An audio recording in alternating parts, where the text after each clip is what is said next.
com o material exclusivo que a Cíntia está trazendo, que é um movimento... Gente, a política, sobretudo a direita e a extrema-direita, tem se apropriado desse tema da fé, né? Deus, pátria, família.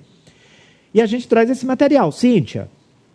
Fraternidade Cristã. Conheça o movimento laico que reage à apropriação dos valores cristãos pela direita e reúne políticos piauienses de várias religiões. O que chama muita atenção nesse movimento é, primeiro, que ele não nasceu da noite para o dia. Ele tem 1 ano, mais ou menos. Eu conversei com vários integrantes desse movimento para fazer esse comentário aqui hoje. Ele foi lançado ontem aqui em Teresina e reuniu um grupo poderoso de políticos. Para vocês terem uma ideia, do governador Rafael Fonteles, passando pelo secretário de Segurança Chico Lucas, o de Planejamento Washington Bonfim, o de Educação Washington Bandeira, o secretário de Inteligência Artificial, André Macedo, o Pedro Ivanovic, secretário de Governo, o ex-deputado Nazareno Fonteles, o sociólogo Marcelino Fonteles. Enfim, eu teria uma lista, Marcelo Noleto, secretário de Comunicação, uma lista enorme aqui. O que chama a atenção desse movimento? Primeiro, ele é laico.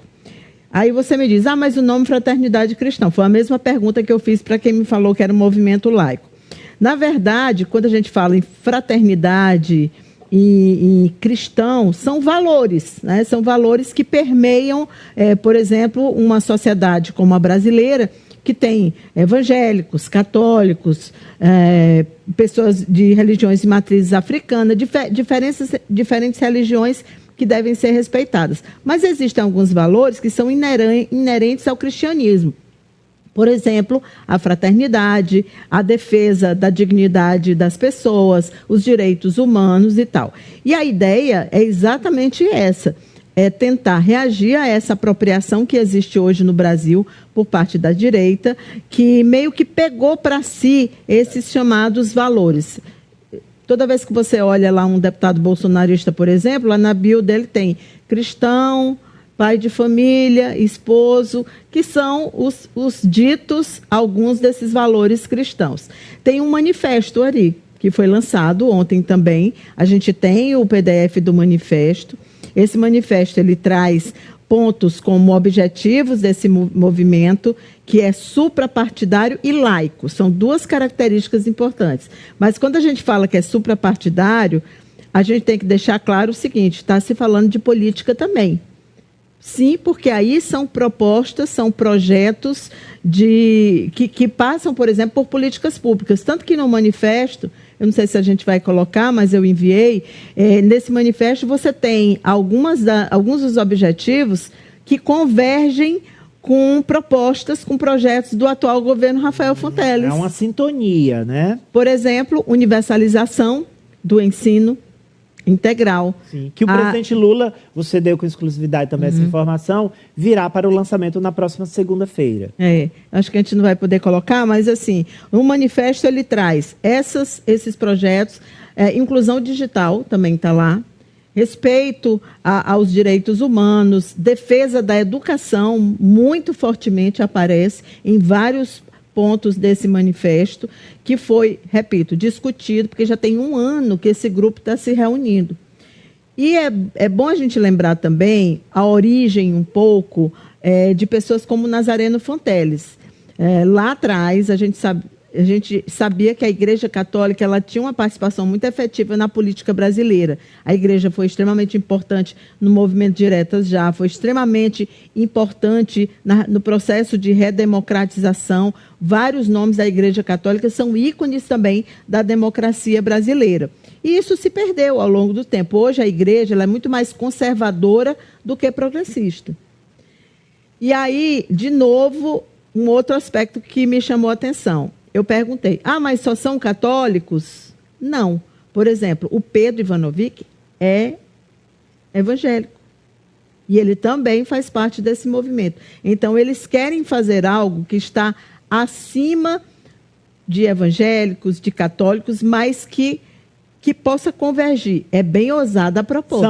São valores cristãos que, como a Cíntia explicou, as religiões cristãs, elas não se resumem ao catolicismo e a uma ou outra denominação pentecostal ou neopentecostal. São muitas igrejas cristãs. Então, está acima apenas do catolicismo, né? Várias Franci, queria que você avaliasse essa tentativa. Eu sei que você também está acompanhando atentamente esse movimento.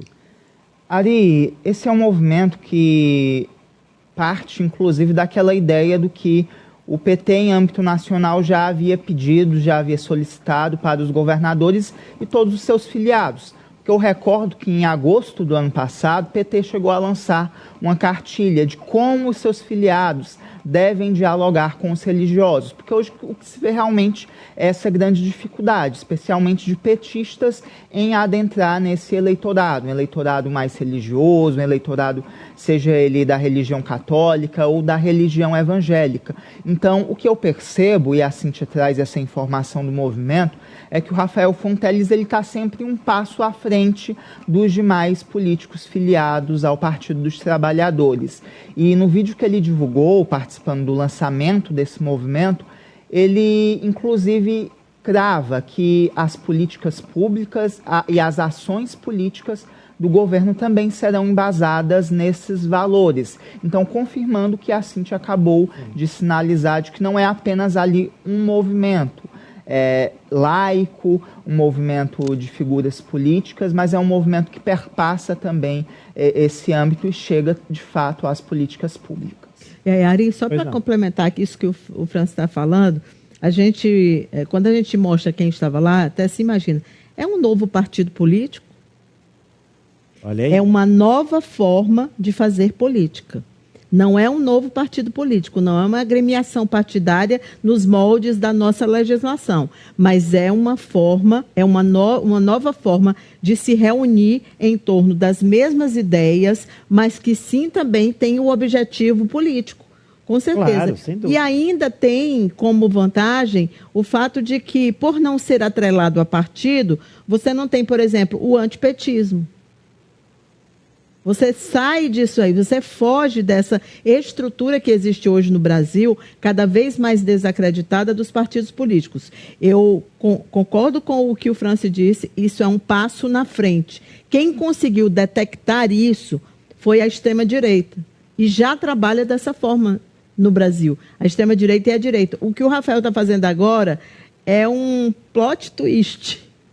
Entendeu? Assim, ele conseguiu, quer dizer, se esse movimento for em frente e pelo jeito vai, porque já tem um ano que eles estão pensando sobre isso, se ele tiver se fortalecer e se ele for genuíno e as pessoas que dele fizerem parte estiverem, de fato, imbuídas no mesmo espírito dos fundadores, porque isso também é importante, daqui a pouco vai começar a chegar gente que nem chegou no PT.